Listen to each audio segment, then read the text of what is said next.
Hello, everyone, and good morning to you. Happy Friday to you. Hopefully, you guys have had a great, amazing week.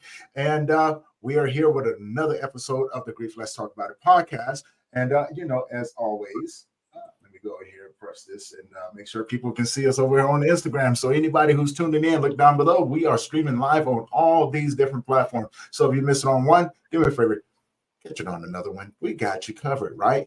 And as always, we're bringing some amazing conversations, amazing guests with you guys. And today we have an all-around amazing individual. Steffi, she's here to tell about her journey and the work that she does.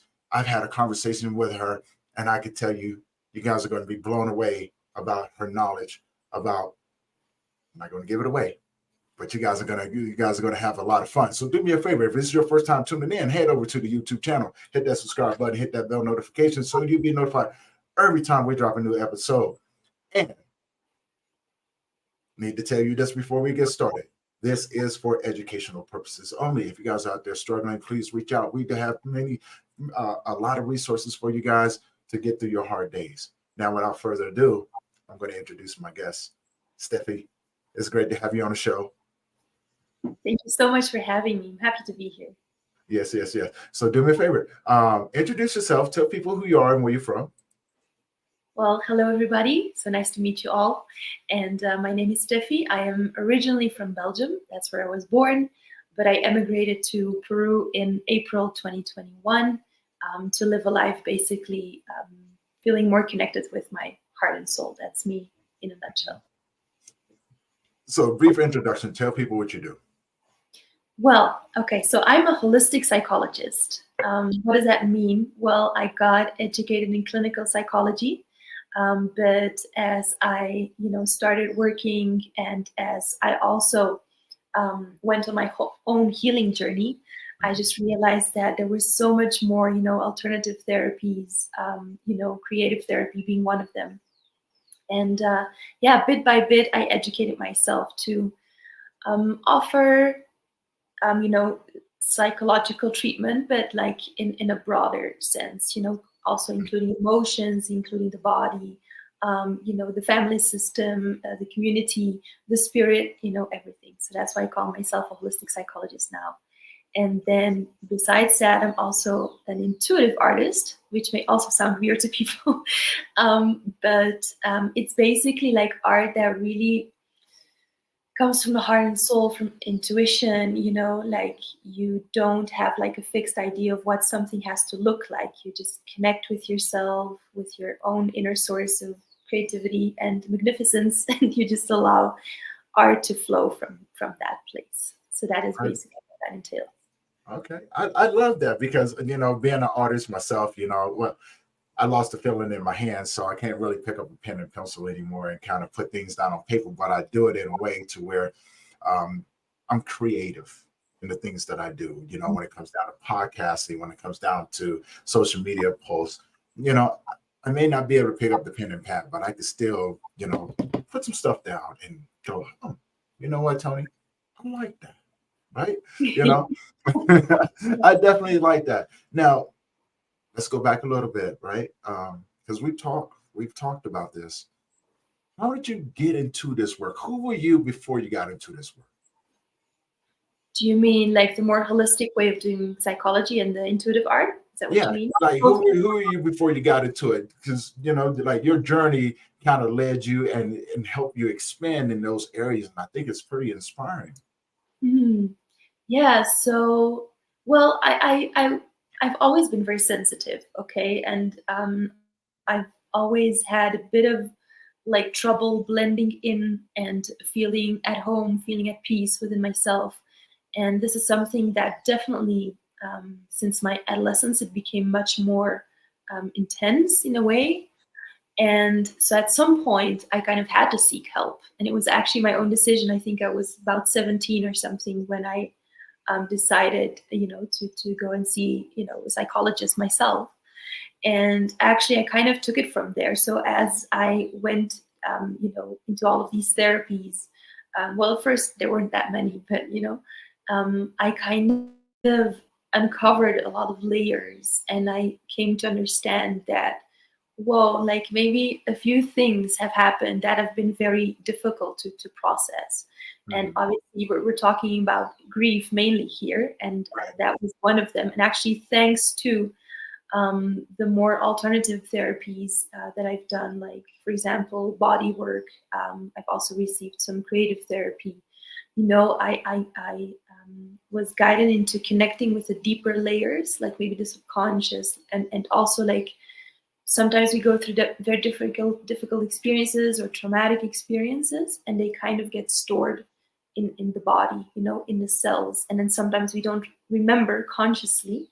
We don't have like a cognitive recollection of that, but kind of the body remembers, or the emotional body as well kind of is still in tune with that.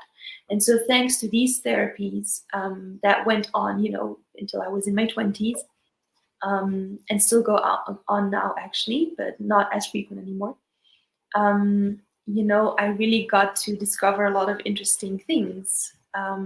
Yeah, and that's kind of how I also, as I changed, I also felt like I'm no longer the same person in my professional life, because, I now see so many things and I see them and experience them in a different way. So I also wanted to embody that and bring it to people.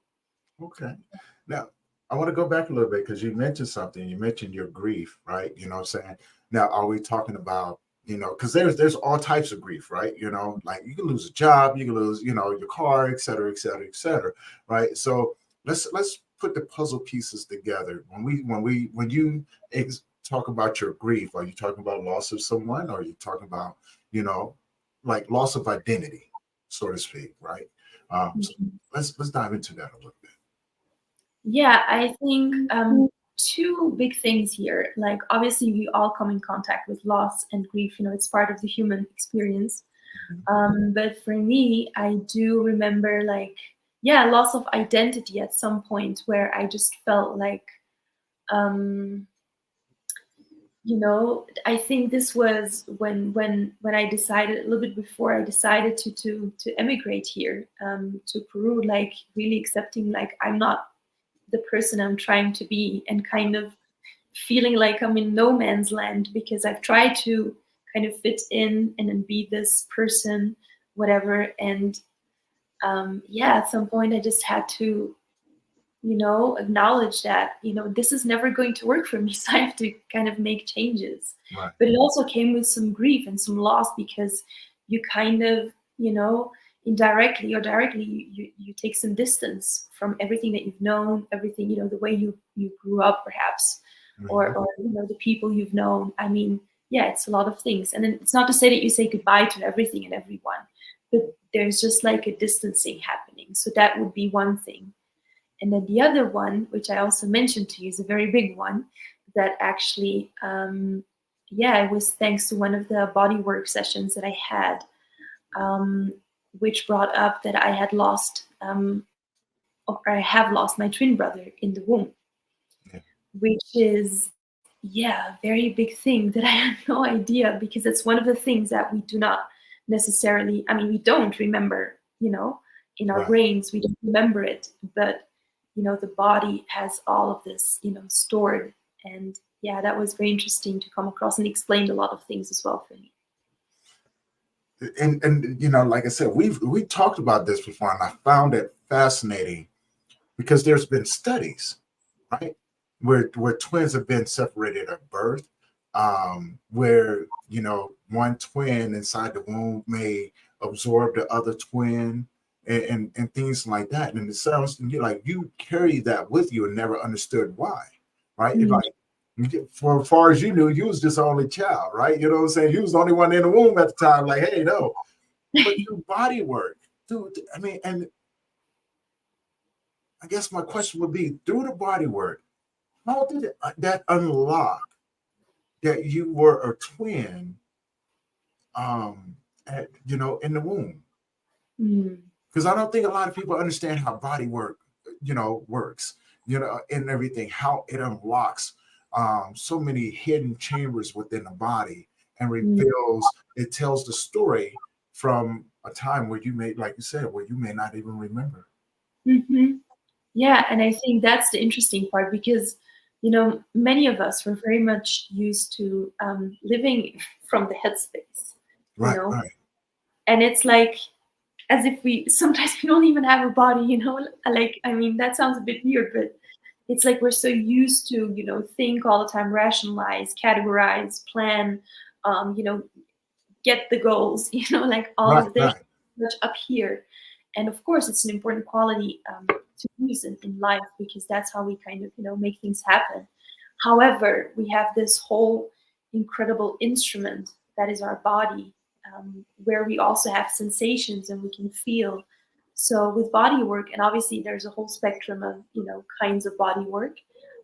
For me, what was very helpful was to kind of, well, first of all, get out of my head, Hmm. able to kind of, breathe again. As we said, sometimes, life it's overwhelming, and then we can sit back and kind of try and breathe, and then come back into the body, and then relax ourselves. So I think with the body work, what happens is that when it's like very gentle touch or like specific, yeah, ways of touching the body with a lot of respect and compassion, Hmm. these wounds or blockages or whatever that are still stored in the body allow themselves to kind of come to the surface and say, hello, I'm here. Okay. Something like this. Yeah, that's been my experience. So, and I remember like with the specific like twin thing, and I remember that my coach, a very wonderful lady who works in Belgium, she asked me, because I was actually going because of, I had like a relationship that had ended, and I was so sad over it. But I was like so incredibly deeply sad. And she, by doing the body work, she kind of became aware of what was actually happening, that I had lost actually, my twin brother. Or like, I mean, she knew there was like a sibling, or she felt that. And then she checked with me and she said, have you heard? She didn't say anything about it. She said, like, have you heard of vanishing twin? Mm. And I had never heard of it. I swear, I had no concept whatsoever about it. But I just started to cry like that, and it was like my body, my system, kind of recognized the essence of what she was saying, like the content. I wasn't familiar with the concept on a mental level, but on a different level, I recognized that, and I just started crying. And then when I was all cried out, she was looking at me, and I look at her, and I'm like, "What is that?" So then, only then, she explained it to me. Like, yeah, sometimes what happens is, that one or more siblings, die in the womb, and that's when the whole process really started. To, we did like a kind of regression kind of therapy where I went back into the womb. You kind of, on an experience level, you go back there. And I also felt him. I could really, like, on a physical level, kind of feel him. Hmm. It sounds weird, but yeah, that's how that came along. Yeah. Okay. Now, I have to ask, how long have you been the creative type, right? Because I know for me, I had been a creative type ever since I was a child, right? You know what I'm saying? There was not too many things. Like when I realized that people didn't look like stick people, I was like, oh, no, I'm not doing, I could not, after that, draw a stick person and think that that was okay. You had to have fingers, you had to have muscles, but it took me a long time to do it. And I think that's a Mm. creative sign. I've been like that since I was probably knee high from a grasshopper, Mm. so I posed the same questions for you. How long, did that creative side um, um, show itself as a child, or or was it something that you developed over time? Well, I used to be a ballerina, and I started at the age of 5. I think I started dancing, and that was, yeah, like, many years until I was 17 or something like this. Yeah, until I got like a Oh, kind of, yeah, I had like this physical issue due to which I couldn't, dance in the same way anymore. But that there was that, and then there was music as well. So okay. yeah, I've always loved singing. I learned to play the flute, and yeah, so that was my creative side that was sparked from when I was like, this big, Okay. maybe a little Now, bigger. when did it change to where you found art to be the more creative way, right? You know what I'm saying? The intuitive art. When did it change? Because I love the fact that you played the flute. I mean, I tried. I think I got far as Twinkle Twinkle Little Star. After that, it was like it was a lost cause for me, right? You know, I was like, no, I'm not a musician. That's not what I do. You know, plus I sucked at it. So you know, it was like, no, not doing that. I'm gonna stick to what I know. That was drawing cartoons and etc. You know, Yeah. so yeah. At what point did that change for you? Well, I have to say, like at some point, I dropped all of it, but it was also because it was very much connected to, performance and exams, and I would just get so incredibly nervous. Mhm. I just couldn't, I couldn't deal with that pressure. I was, big perfectionist and everything. So, anyways, I kind of dropped it in a way. But then, as I actually started to heal myself more and kind of uncover potential masks that I had been wearing, out Mm, of protection, that I came to a more um, for me at the very least like a more true kind of art, like from within, not trying to get to a certain point but just allowing it to come out. And actually the highlight was in, I think, 2017, when I was going through a very very difficult period in my life, and I just grabbed, like a canvas and ink, brushes and paint. I just started to paint. So that's basically how that part started, like the painting and the drawing that came kind of after that. Yeah, and now I still dance and I still do some music. I have like the okay, maraca. okay. Like I have like the drum, and I still sing, and I think I will play the flute again, but more like in a free way, just Mhm. like, yeah, expression. Yeah. Okay. Now I have a question because I'm always curious about this. You found out that you had a twin in the womb, and then you mentioned the healing process, right? Like I work with people, things like that, and after loss, things that people see. You didn't even know that you had it until you got this work done. So what does the healing process look like from there? And I'm sure you've been around other individuals and seeing seeing the healing process. What what was that process like? Because I have to only imagine you going back and you have to put yourself in a place to where you have to redesign what your twin looked like, Mm, so to speak, yeah. right? You know what I'm saying? And that's a deep journey. Mm, it is pretty deep, and also because like how to say, we all have the right to exist. Hmm. And it is kind of like when I discovered about, the fact that he had existed. I mean, he always exists in a way, but you know what I mean? Like, Hmm. it's like you kind of give like recognition, to this being that basically was there with you. And you Right. also kind of give recognition and acknowledgement to yourself, because you will miss them, even on a subconscious level. There will be something deep inside that will know that there's something that is like feels weird, like unbalanced or something. And I Right. guess that part of the healing was definitely the acknowledgement, understanding like why sometimes I had this unexplainable guilt over being alive, which is like a very heavy thing to experience. But if you see it in that context, what happens sometimes is that people who have lost like a sibling, it's weird because it's like in my case, it's like two beings, and then one dies and the other lives, and you're like, I mean, it's hard to kind of see that as a fair thing, if that makes sense. Mhm. Understood. Yeah. Yeah. So I think it was that, like understanding where the guilt came from, understanding loneliness, but also at the same time, like feeling that, allowing myself to feel that, and understanding, oh, that's why I feel so lonely at times. Oh, that is why perhaps I tend to be codependent sometimes in relationships. Like, don't leave, or, like feeling like you need someone, or, these patterns kind of became clearer. and then I could work on them and then let them go, Yeah. Okay. Okay.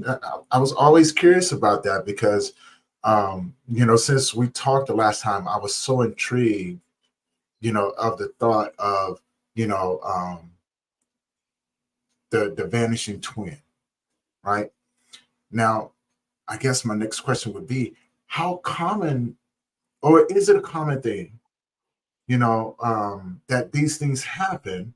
And if so, how common is it? Or is it just a rare thing? It's not that rare, funnily enough. I read not too much about it, so I hope I'm not lying when I say that I think it is about 10% of the people that are Really? born have, yes.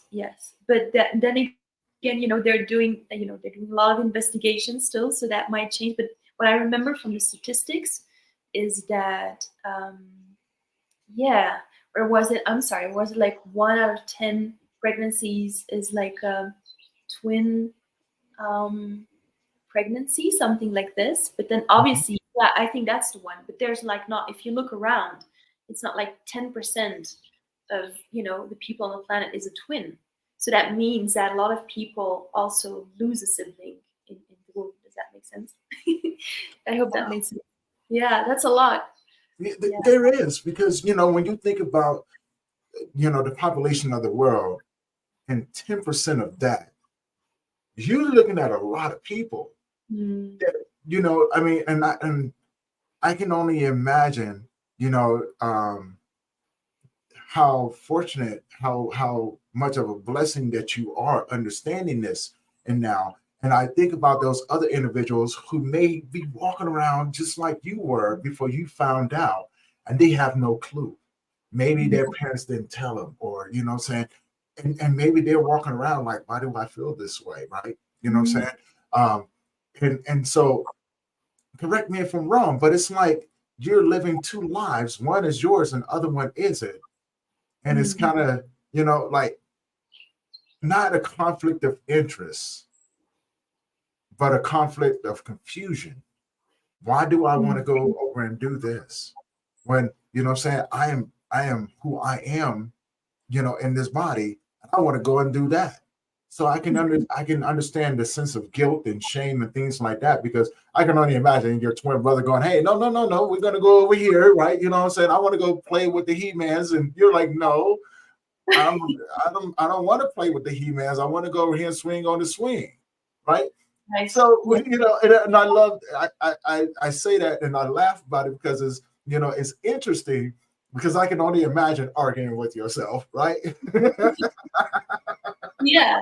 You have like two U's now. Yeah, like, hold on, look, I'm not about to do that. Yes, you are. No, I'm not. Yes, you are.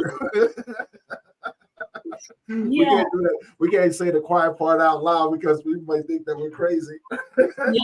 Well, people might think that anyway. So This is yeah. true. This is true, right? And Mm. that's okay. I'm okay with that. But yeah, how? I mean, how does one recognize that, right? You know what I'm saying? Because there you had telltale signs, and you couldn't Mm. understand, and it took someone going, hey, like, what about this? And then there was a sense of, what, grievance that come along Mm. with that. But how does one become uh, more aware and to unlock that if they're feeling the way that you were feeling before you found out? Well, I think for me there was a lot of symptoms. There was a lot of symptoms that kind of helped me dive deeper. Basically, obviously, I don't wish for people to have the journey that I've had. Although obviously it's also beautiful in a way. Of course, I want to recognize that as well. But I think it's all about the inner work, and allowing yourself time and space to look within, to honor what you're feeling, and know that, and to really acknowledge what you're feeling. If you feel, for example, like extremely guilty, and you don't know why, then please, dig deeper, Mhm. because it's not I mean, if your own inner world is nudging you towards some kind of pain or signal or whatever, there's a reason for that. And because we live so much in our heads, we kind of just rationalize it, like, oh, but I have everything, I'm happy, I shouldn't be guilty, I shouldn't Right. be feeling guilty, and then you just move on. But it's like, hello, but something is being said here. There's like a message. Right. And I think that for me was a lot through pain. Hmm. But I think we don't have to go to that stage. We can also just, on a daily basis, honor ourselves and check in, and feel that something is unbalanced, or we want to talk about something, then try and do that. Get a little vulnerable or something, and try and allow yourself that time and space to be you. I love the fact that you said check in, right? Because um, I I use the analogy check myself, right? You know what I'm saying? Not really check in, but of course, I'm coming from a place, of a male's perspective. So, what I'm saying, the way I think we're saying the same things. I just may say it a little bit different. So I love that analogy because I'm like, you know what? There's sometimes when I need to put myself in check. Like, hey, Tom, you need to check that, man. Check that at the door, man. Ego, things like that, ego and pride, because I guess in a lot of ways, I'm going to ask you. I'm going to ask you a question pertaining to this because I've been also learning about chakras, right? You know what I'm saying? The heart chakra, throat chakra, et cetera, et cetera, et cetera. Because I've always looked at it as I want to become the best possible version of myself, but I don't want to be naive Mhm. to other techniques that could possibly help me. So I've studied chakras and things like meditation, tapping, breath work, etc. You know what I'm saying? Shadow work. Like what lives in the shadows. I need to go in there and find out and work on these things because I no longer want them to be hidden. Uh, so now I want to ask you the question. When it comes down to chakra work and then um, intuitive creativity, how important in that and how much of an influence did your knowledge of having a twin have on that? Hmm. I love, by the way, how you said, I don't want to be hidden anymore. I love that. That hit home. I love that.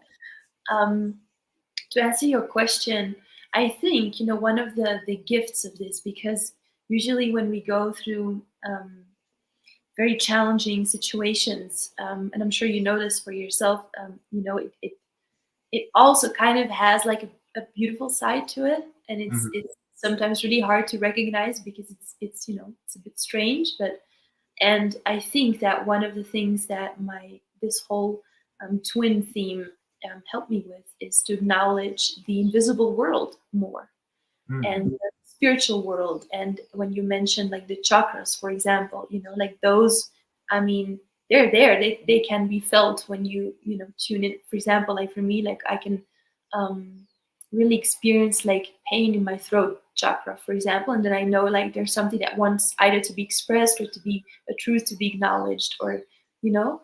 So I Mm. think yeah, they kind of tune in because you realize you can connect to energy, Mm. which is not that visible. And many people always want to see things before they believe it, but you can actually also sense things and tune into that because it's your intuitive nature to do Mm. so. It's your instinct. So I think that for me also to do intuitive art, um, which can take so many forms, is also me tuning in to deeper layers of myself, the more invisible, like my essence. And it sounds very abstract, but that's the thing. We all have like a different essence. We have a heart, a soul. We have, deep desires. We have ways of being. And when we tune into them, it's like a really new world opening. And it also helps us understand perhaps certain, experiences or why things happened the way they happened. Okay. I love that.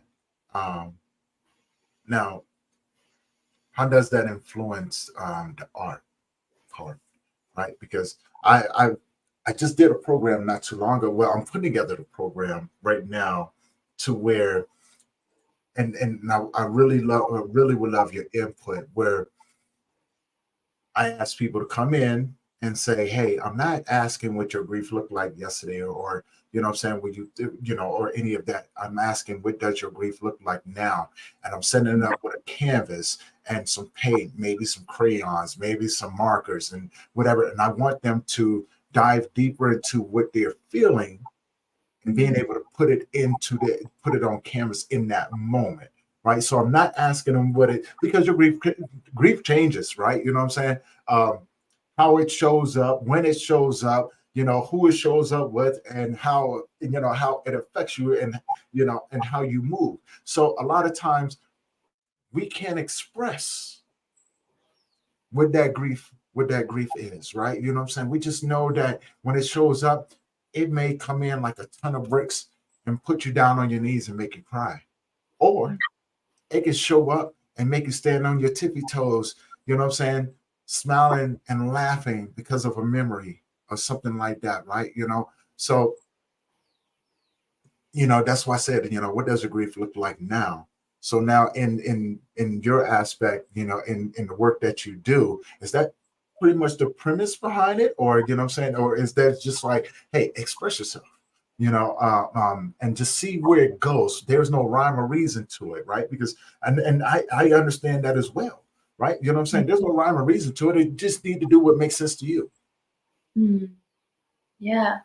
And you know, I think like art and creativity is something that we all have within us, you know. It's Mhm. not like for some people and not for others, but it's like a quality, it's like the creative life force that runs through our veins, you know. It's like all over Mhm. who we are. And when we learn to tune into that, we get closer to ourselves. So that's definitely for me part of the reason why I do what I do, for people to feel more connected with themselves, who they truly are, you know, behind all of the masks and the layers, perhaps. Um, and to also, yes, give expression to what is there in that moment. Because sometimes, you know, we go through excruciating pain Mhm. and we just can't, you know, express it perhaps in a verbal way. But maybe we just want to grab a paintbrush and just, you know, just black paint all over the canvas, and it's perfect because then at the very least, you know, you've expressed it. And as we express things, we also connect more with ourselves. We're more connected, we're more aligned with ourselves, we're more at peace because we're just being, you know, with all that we are, all that we think, all that we feel. Everything is really fine. Everything is okay in the end, you know? So I think it really offers like a big, compassionate, safe space in which you feel you can be with all that you feel. Yeah. Okay. And my next question would be, I heard you talk about the mask, right? You know, and I think we're all familiar with the mask that we wear. You know, I know for most men, and including myself, there's a mask that I'm capable of putting on that can I can hide my pain and trauma from the world if I need to, you know, keep myself safe.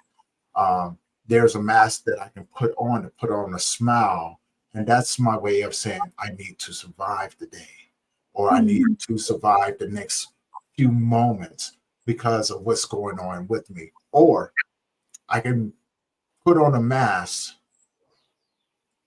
after I've been um, hurt deeply, and that's the mask where I can say I don't care. Mhm. Then there's the mask of saying I am full of compassion today. You know, I think we all wear multiple masks and things like that. But in the work that you do, let's tell me about the mask that you see people wear, and including yourself, right? You know, because in Mhm. this world, we try. I think in a lot of ways, the goal is to try to survive the world, right? But we get caught up in surviving that we forget to live, Mhm. right? We forget to um, wear the mask that says today I'm not okay. You know what I'm saying? I'm gonna have to work this one out because I'm not okay. I'm sad. I'm depressed. I'm full of anxiety. You know, I want to break down. I want to cry. I want to give up. Mhm. So explain a little bit about the mask that you've worn and what you've seen in your sort of work and your approaches to help people remove that. so they can Mhm. be more authentically themselves as they approach the next few moments in that day. Yeah, so for myself, for some time, I have thought I had to wear the masks, well, maybe multiple ones. I meant to say mask, but then masks came out, so I think that's interesting. Yeah, that's how it works, isn't it? Your subconscious is like, oof, just getting it out there. Um, yeah, I think I had to be like this maybe perfect person. That's Mhm. definitely one that I know very well. And at the same time, also, like, especially my sessions with people, being like the professional, whatever that means, you know, I love but that because whatever that means. yeah, I mean, yeah, what does it mean to be professional? Because now I've thought about, I mean, now I see it in a different way. Um, Now, for example, I dare to be much more myself and Mhm. vulnerable in sessions myself, and also honoring that, I'm just a human being and I try to assist people to the best of my abilities, but I don't have to portray this I'm all in control kind of, facade because first of all, I'm not. and second of Understood. all, and second of all, I think it creates a lot of connection with the person that you're Mhm. assisting in that moment. And that in the end is my goal. I want people, and I want to feel connected to them myself because else, I better just, do some different job because then for me, I mean, that does not make sense for me personally. Right. So, so yeah, I think, but obviously, like, now for me, being a professional is knowing how to allow that vulnerability to be there, but at the same time, holding space for the person that I'm assisting and also for myself. So it's not like, I'm throwing myself in there and it's all, about me or like, I need to really like yeah, keep the balance in check, and I think that's where one can be professional, knowing yourself quite well, and then or the best you can, and then yeah, to be aware of what's happening in the moment, because sometimes clients will or consultants will like touch upon a wound that I know very well, and in Mhm. that moment there's two options: or I kind of block it out and I dominate the session in such a way that I'm not triggered or whatever, Mhm. or I learn to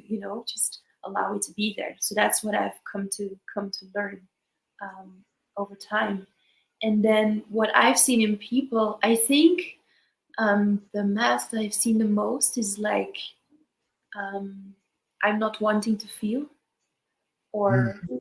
I don't feel anything about this, or I don't need to work on that, but it's basically fear, because it can be scary to go into yeah, to go into, I don't know, maybe some more challenging emotions or feelings or sensations, I would say.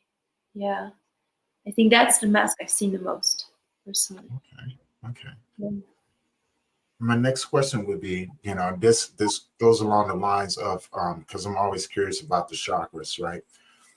When we carry trauma, grief, depression, and things like that, explain to me how your chakras, because and the reason for the question is because I know that when we carry grief, we can sometimes carry it in our lungs, right? You know what I'm saying? We could Mm, sometimes carry it within our and within our knees and not understand why we may wake up and what I'm saying, and we're swollen or in pain, or what I'm saying, carried in our backs, or what I'm saying, we may go through a coughing fit, right? I've understood this part of of the grief journey because of how we carry it. If we don't move it through our body, so it becomes trapped, and it mm, can cause physical ailments as well as mental and emotional ailments, right? So now I like to align that up with the chakras. How important is it to be able to unlock those chakras so you can release those ailments, right? mm. And also come back to where you can be aligned, because I know breath work is a part of it, um, yoga, and all of those different um, scenarios or areas. Mhm. Break that down for me. Well, first of all, I'm not a chakra expert. I just want to make that very clear. Yeah, yeah, no What worries. what I do feel is that, as you mentioned, like for example, grief is associated, according to traditional Chinese medicine. They speak about the five elements, and then um, they indeed like also associate, and maybe in other perspectives as well. Like the lungs and grief, which is like situated, Yeah, close to yeah. the heart. So that Mm, could manifest into like the heart chakra getting blocked in a mm, way. And like since the chakras are like connected to energy, they're like energy centers, and we have many more in our bodies, but we have like seven main ones, so to speak, the most well known ones. And so they hold a lot of energy, and but when they become blocked, that's when energy stops flowing. For example, when we don't allow ourselves to feel our grief, we don't allow ourselves to scream, to cry, to whatever we need to do.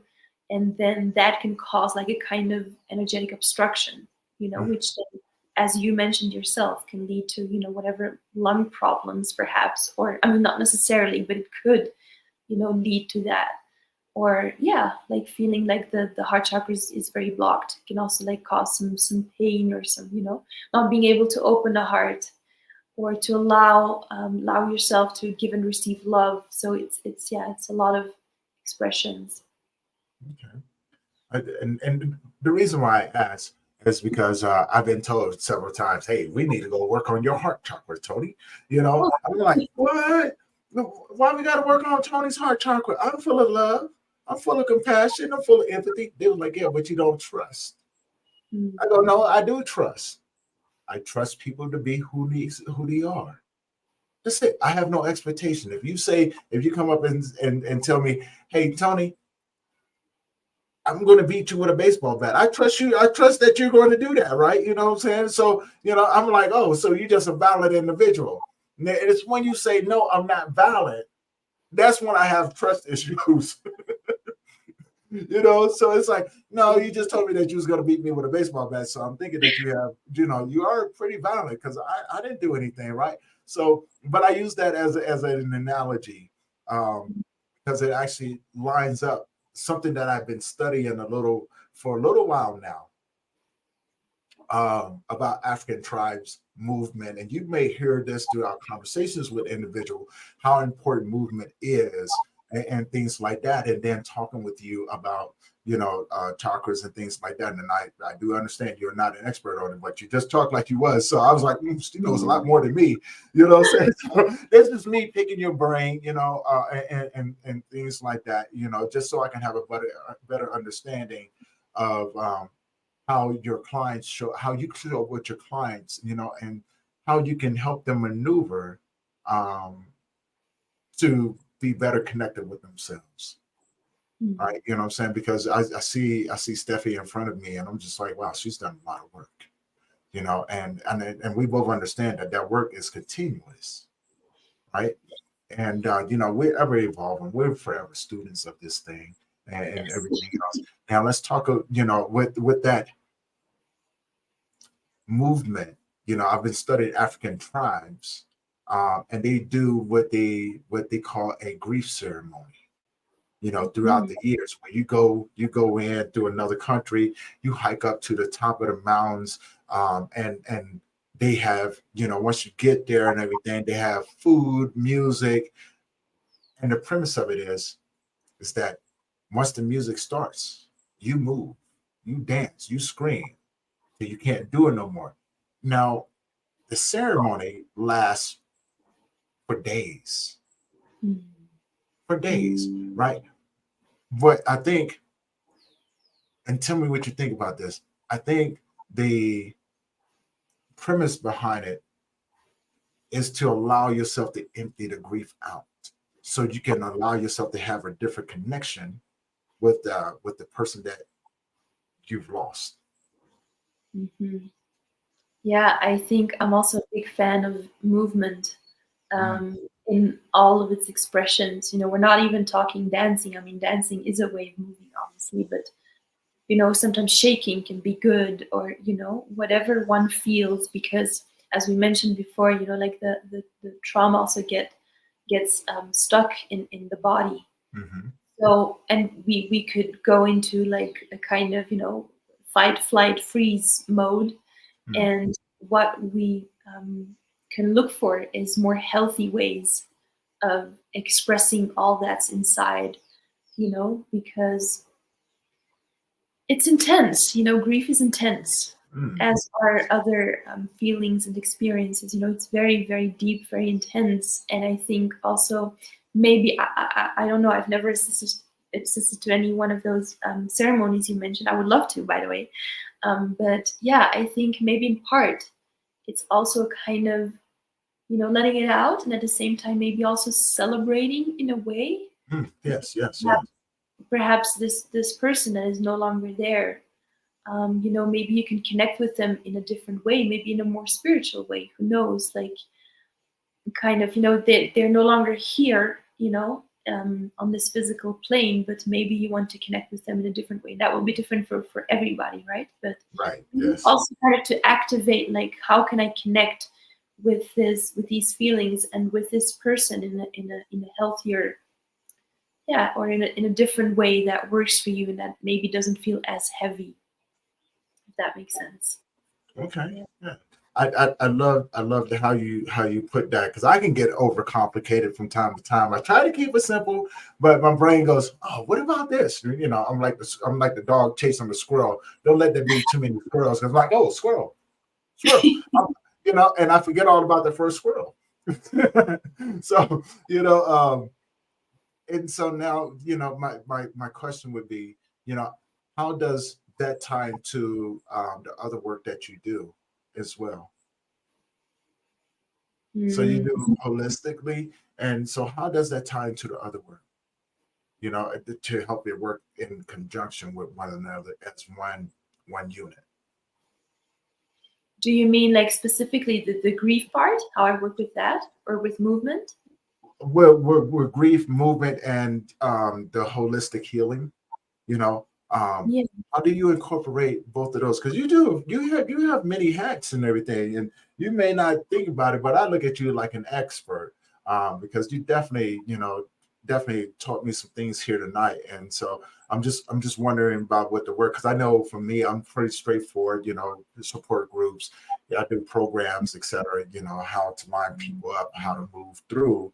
Um, the different areas, not the different stages, but the different areas of trauma and grief. And then we kind of tie it back in with the notion of, saying, let's focus on the memories that made you smile, not the one that changed your world. Mhm. So that approach is a little bit different. It's a little bit more adaptable and diverse in how I move, through inside of people's hurt. Mhm. Yeah, so for me, um, so first thing for me is always with any service that I offer. For me, it all begins with a sense of safety and security. So I try to really create like this atmosphere, this um, energy field almost, where someone can feel safe Mhm. and held within compassion. Because I think when we go to experiences like trauma, we need a lot of that, because it is very scary. There's a reason why many people don't look at their trauma. Right, right. So we want first that safety and security, and then I very much work like in the here and now, in the present, as you mentioned yourself, that you do as well. um, and I very much trust what comes up in that moment. So whatever people kind of voice in that moment, or whatever they kind of in their body language, perhaps emit, I will check, like, hey, is it possible that I'm observing this or that, and I check with them, and then we see where does it feel safe for the person to go in this moment. And usually they will be like, I just lost my job, or whatever the issue is, and I don't know where I stand in life, or whatever they're dealing with. And obviously we will we will work on that definitely.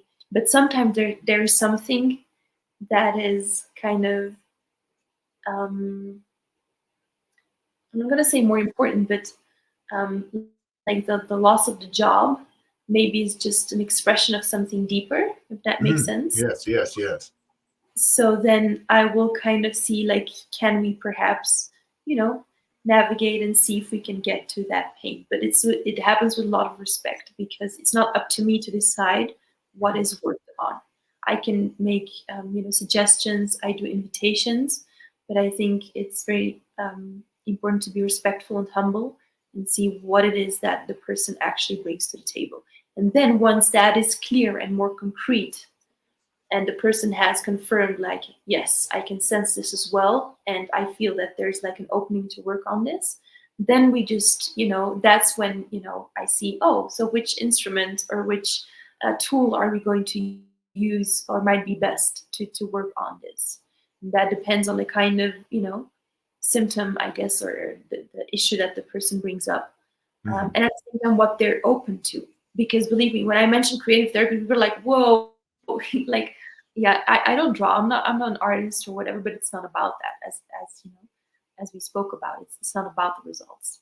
But we look at what is closest to people, so that they can open up and do something with that. And then we just roll. Yeah. I love that because you allow the individual to make a choice, right? You know what I'm saying? And your approach is so wide that you're like, no, it doesn't have to be an instrument. It doesn't have to be this. It doesn't have to be that. It has to be what you feel comfortable with painting Hmm. your trauma or your grief or, you know, how you want to approach it. You just kind of help them along the way with some different suggestions. I love that. I definitely love that. So I have a question. Where can people find you? How can people find me? Yes. Well, they can find me in Peru, Tony, but they can also find me online. So I have a website, and it's called www. It's a long one. InEssenceYouAreBeautiful.com. So that's Nice. my website. My Instagram page is also there, so people can contact me via there. Awesome. Awesome. Now my next question is, as we begin to wrap this up, if you could leave the audience with something, what would you leave them with? Um, freedom, the freedom to be and to experience all of your emotions, including grief, and perhaps to, yeah, well, what you just mentioned, like, leaving people a choice. Because usually when we go through very difficult experiences, we get overwhelmed, and we feel like we don't have a choice. It's something Mhm. that happens to us.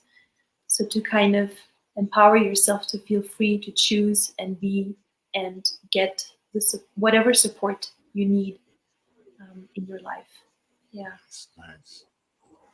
Yeah. Steffi, thank you for coming on and sharing your journey and your work with us. Truly amazing. And like I said, I was looking forward to this conversation because like I said, I'm a curious guy, and you definitely gave me a lot to process, and I really do appreciate that. So thank you again for being on the show. Thank you so much for opening this space. Yes, of course.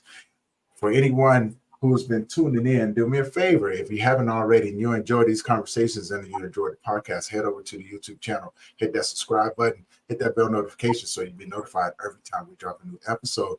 And just remember, we are streaming across all these platforms. So I'm checking the screen over here. If you have questions, comments, please put them in the comment section. Don't be afraid to ask those questions, people. This is why we have these experts up here. And again, if you know someone who can benefit from these conversations that we have, do me a favor, share it with them. Now, with that being said, I am Tony Lynch, and I bid farewell to my amazing guest Steffi, and this is going to conclude another episode of the Grief Let's Talk About It podcast. And until next time, people, thank you for your support. Thank you for tuning in. Thank you for allowing me to keep bringing these amazing stories to you. Do me a favor, head over and check out Steffi's website. Um, be sure to ask her questions. Let her know Tony sent you. And that way she know that you've seen it on the podcast, right? And until next time, you guys, we love you. If you need resources, please reach out. We're here to help you. And until next time, peace.